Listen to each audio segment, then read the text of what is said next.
Aujourd'hui, on va broder ensemble un message pour ma fille.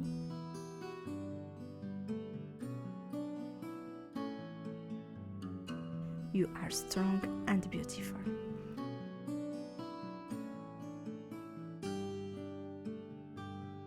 Et j'aimerais en profiter pour vous raconter la belle histoire derrière ce message.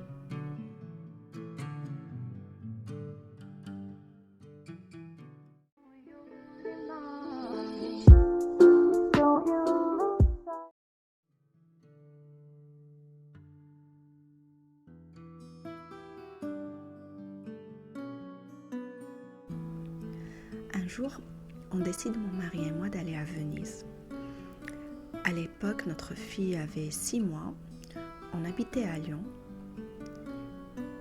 et c'était un mois de décembre.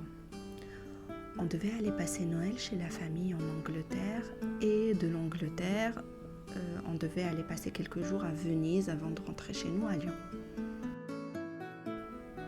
On passe Noël comme prévu à Exeter, en Angleterre.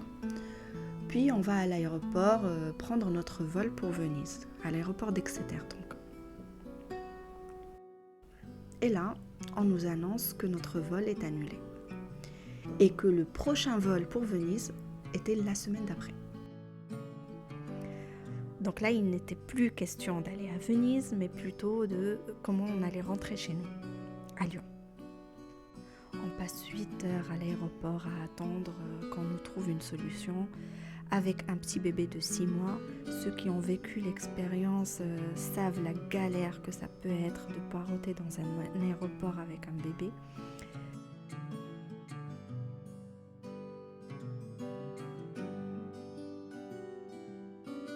Après 8 heures d'attente, on nous dit que la seule solution qu'ils avaient pour nous, c'était de nous envoyer à Manchester en car.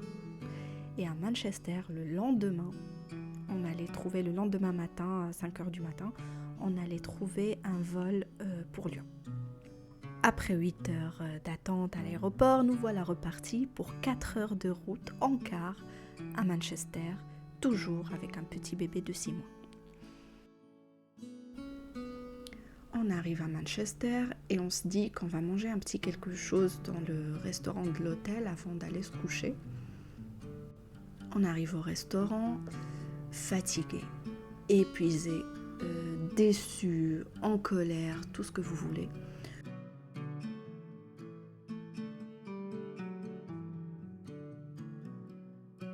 On traînait avec nous notre petite fille comme une poupée de chiffon.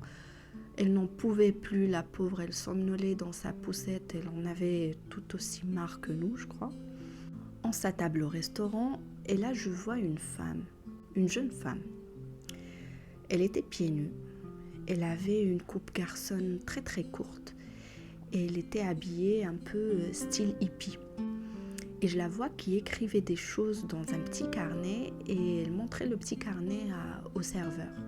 C'était comme ça qu'elle communiquait avec lui.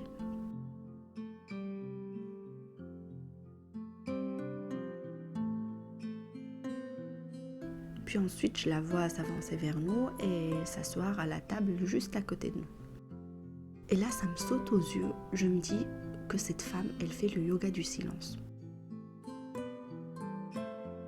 Le yoga du silence, c'est quand on décide de ne plus parler pendant un certain temps, ou alors de réduire au maximum sa communication avec l'extérieur.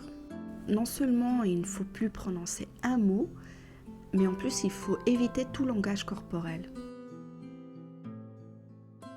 L'idée derrière ça, c'est d'enlever les distractions extérieures pour se concentrer sur son intériorité, sur ses émotions, sur ce qui se passe dans son esprit. Et ça aurait comme bienfait de réduire le stress, de calmer le flot de pensées incessants qui agitent l'esprit. Il paraît que Gandhi avait beaucoup recours au yoga du silence à chaque fois qu'il devait prendre une décision. Et que c'était aussi un des outils qu'il utilisait dans sa résistance non violente. Donc, à la fois comme discipline pour maîtriser la parole, les mots qui sortent de sa bouche, pour éviter de dire des choses négatives ou qui peuvent être blessantes pour les autres, Mais aussi, c'était un moyen d'appuyer ses positions et de donner plus de force à ses messages politiques par le silence. J'avais vu des moines qui pratiquaient le yoga du silence quand j'étais à Taïwan et ils portaient sur eux une pancarte où il y avait écrit « Je pratique le silence ». Ça m'avait intriguée à l'époque et je m'étais renseignée sur cette pratique. Du coup, quand j'ai vu cette femme, ça m'a tout de suite sauté aux yeux qu'elle pratiquait le yoga du silence. Je n'ai pas de confirmation puisque elle ne portait pas cette pancarte sur elle « Je pratique le silence », mais je suis quasiment sûre que c'est ça.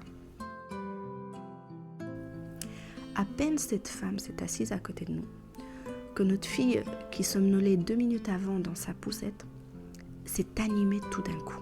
C'était comme ces jouets lorsqu'on leur met une pile et ils s'activent tout à coup, c'était exactement ça.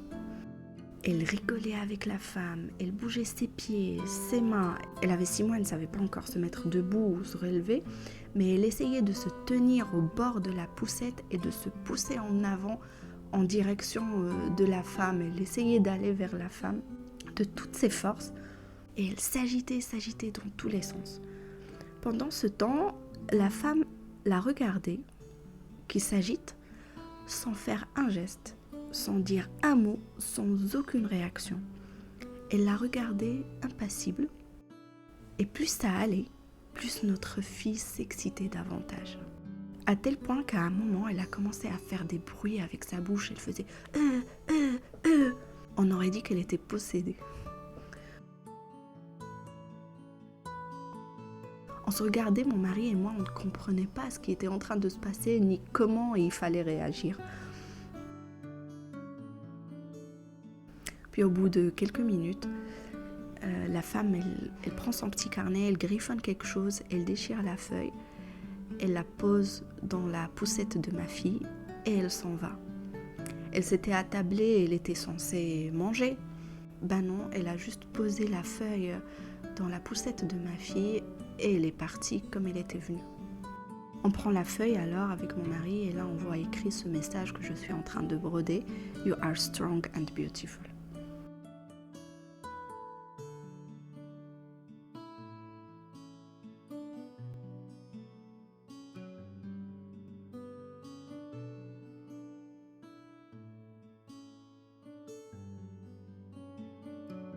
La nuit qui a suivi, je n'ai pas réussi à calmer ma fille. Ma fille d'habitude c'était un petit bébé facile, il n'y avait aucun problème avec elle. Mais là, cette nuit-là, je n'ai pas réussi à la calmer. J'ai tout essayé. Je l'ai bercée, je lui ai chanté, je l'ai allaitée, j'ai fait les 100 pas avec elle. J'ai tout fait, je n'arrivais pas à la calmer. Elle continuait à faire ce bruit, et de plus en plus énervée, jusqu'à 4h du matin. À 4h du matin, c'était l'heure de se lever pour aller prendre notre vol. J'en ai parlé à des amis. Il y en a une qui m'a dit en fait ma fille a rencontré sa mère dans une vie antérieure. Puis une autre qui m'a dit que en fait les enfants sont des éponges à énergie et du coup elle a absorbé l'énergie de cette femme et elle l'exprimait. Puis une autre plus pragmatique qui m'a dit mais non en fait elle était juste fatiguée et c'était une réaction par rapport à c'était une réaction en rapport avec sa journée de fatigue.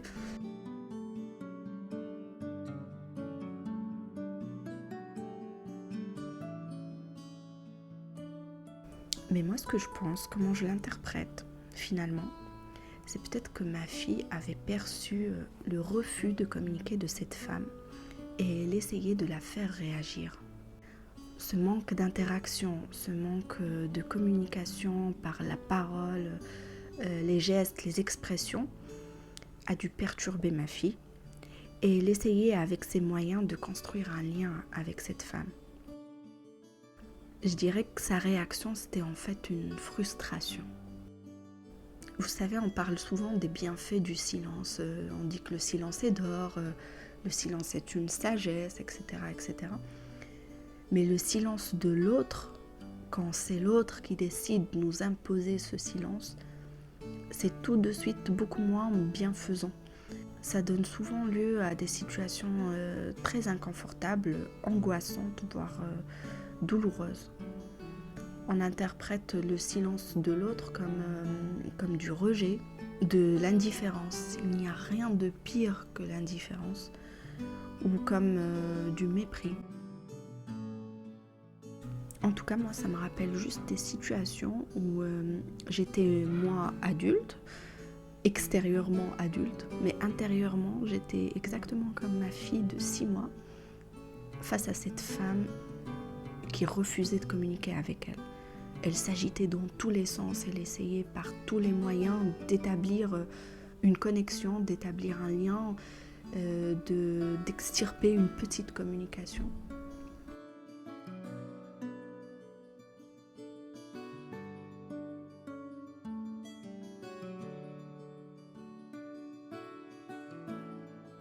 J'ai envie aujourd'hui de broder ce message pour ma fille, pour lui rappeler que même dans les moments de doute, les moments de frustration, même épuisée, même les journées où ça ne se passe pas comme prévu, où tous les plans tombent à l'eau, elle reste forte et belle. Vous savez, je suis le genre de personne qui voit les signes de l'univers ou les signes de Dieu partout autour d'elle, qui pense que rien n'arrive par hasard, que tout arrive pour une raison.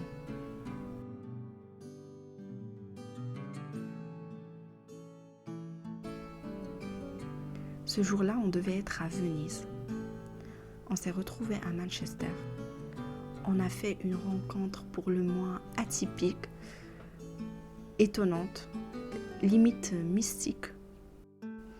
Et c'était peut-être pour recevoir ce message, comme un rappel ou comme une vérité à inscrire dans le livre de ma fille. Et puis de toute façon, ce qui rend un voyage inoubliable, c'est les imprévus, c'est les petites expériences qu'on n'a pas planifiées, les rencontres qu'on y a fait. Que ce soit à Manchester ou à Venise, ça n'a pas trop d'importance.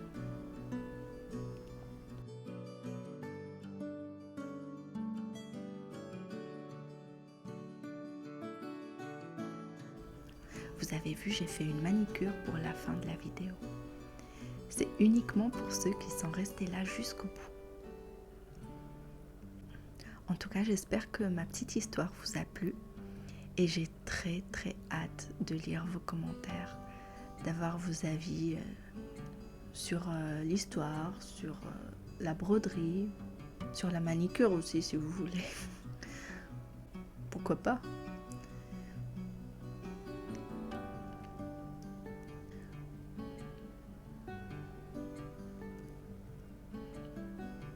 Sur ce, je file vous préparer la prochaine vidéo et je vous dis à bientôt.